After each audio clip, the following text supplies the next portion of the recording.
O Felipe Neto foi enquadrado na Lei de Segurança Nacional por ter chamado o presidente Jair Bolsonaro de genocida. Quem é Felipe Neto? Só para esclarecer, porque tem algumas pessoas que acompanham o canal, que são um público um pouco mais velhos, podem não conhecer o Felipe Neto. Ele é um youtuber ou um influenciador digital, tem uma quantidade absurda de seguidores nas suas plataformas, principalmente aqui no YouTube. No YouTube, salvo me engano, ele passa dos 40 milhões de seguidores. Assim, é muita gente que segue o Felipe Neto e por conta disso ele tem espaço em outras mídias, aparece em jornais, revistas, concedendo entrevistas, apareceu no Roda Viva recentemente. E ele chamou o Bolsonaro de genocida, foi enquadrada a Lei de Segurança Nacional em cima dele. Muitas pessoas estão falando que é parecido com o que aconteceu com o Daniel Silveira. Não, são coisas completamente diferentes. É igual você comparar uma banana com um prédio, não tem como comparar. O Daniel Silveira é um deputado, um parlamentar, e ele incitou um ataque físico ao STF, a ministros do STF. Ele colocou, de fato, a segurança do STF, dos ministros, dos funcionários em risco. O Felipe Neto não fez isso. Agora, por que o Felipe Neto foi enquadrado pelo Carluccio? Porque foi ele que fez o pedido na Lei de Segurança Nacional, sendo que várias outras pessoas, inclusive políticos, chamaram o Bolsonaro de genocida. Por que o Felipe Neto? E aí você pode até mesmo dizer, mas os parlamentares possuem imunidade parlamentar. Eles não podem ser enquadrados nisso. E o Ciro Gomes? Ciro Gomes tem imunidade parlamentar? Ciro Gomes ocupa algum cargo de Estado hoje? E o Ciro Gomes sempre chama o Bolsonaro de genocida. Então por que foi o Felipe Neto e não o Ciro Gomes? Isso tudo é um puro factoide do Carlos Bolsonaro, do Carluccio.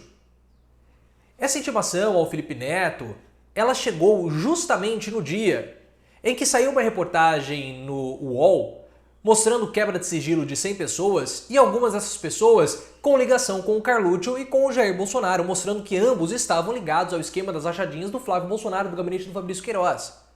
Eu não estou dizendo que foi uma resposta do Carluccio a essa reportagem. Eu não sei quando foi que ele fez a procuração, quando ele fez lá a representação, a reclamação, a queixa, enfim. Esse episódio do UOL ter casado justamente no dia do Felipe Neto, eu vejo mais como uma coincidência. Mas por que eu estou trazendo isso? Porque é mais um episódio negativo do Bolsonaro nesse período, que é o período mais frágil do presidente da República, que ele tem menos apoio. A pandemia está ficando cada vez pior, mais mortes, mais pressão. O Centrão cobrou uma parte da fatura querendo o Ministério da Saúde. A população quer vacinas. A insatisfação está aumentando, a popularidade está caindo, a economia não está melhorando. Há um caldeirão fervilhando aí contra o presidente da República. E o Bolsonaro, ele não pode partir mais para o ataque, porque os ânimos já estão muito exaltados, a corda ela já está tensionada demais. E vocês sabem que o Bolsonaro, ele precisa sempre dar um alvo para que os seguidores dele consigam extravasar a sua raiva, o seu ódio. Ele sempre mira alguém. Pode ser o Lula, pode ser o STF, pode ser o Haddad, pode ser o Dória, o Macron. Ele sempre vai colocar alguém na mira dos bolsonaristas, porque eles esperam isso. É quase uma catarse. Eu preciso atacar, eu preciso liberar essa minha raiva, essa minha angústia, para que eu me sinta pessoa, para que eu me sinta gente, para que eu me sinta ser humano, para que eu me sinta vivo. Então o que o Bolsonaro fez?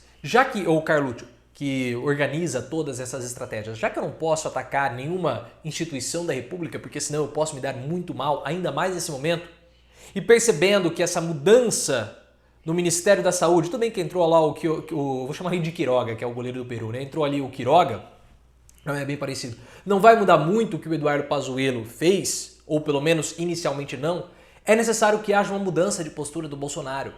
E essa mudança de postura pode desagradar alguns bolsominions. Então o que eles fazem? Lançam o Felipe Neto como uma espécie de espantalho ou até mesmo cortina de fumaça. Não para a oposição. A oposição vai comentar aqui um pouquinho colar, mas mais para os bolsominions.